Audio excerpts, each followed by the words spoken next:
Senza vegetali, come si può fare arte da quello che la natura ci mette a disposizione? È una passione che non è nostra italiana, è una passione thailandese, un'arte thailandese, che ha preso ormai non campo ma parte integrante di quella che è la ristorazione. Ormai non c'è un banchetto, non c'è un ricevimento, un evento qualsiasi dove non c'è un tavolo imbandito con delle sculture vegetali. Fortunatamente la nostra regione ci dà la possibilità di avere tutto quello che è l'occorrente, la materia prima per poter lavorare e non abbiamo stagioni che ci fermano per questo tipo di lavoro. Cosa state realizzando in questo momento?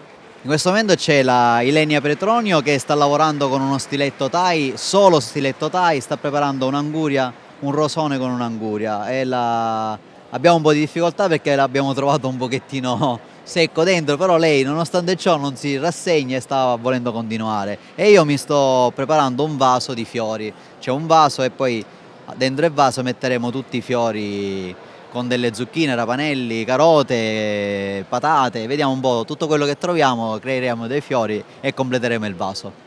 Può anche essere un modo simpatico laddove si tratti di crudité per presentare un piatto in maniera artistica, in maniera più gradevole.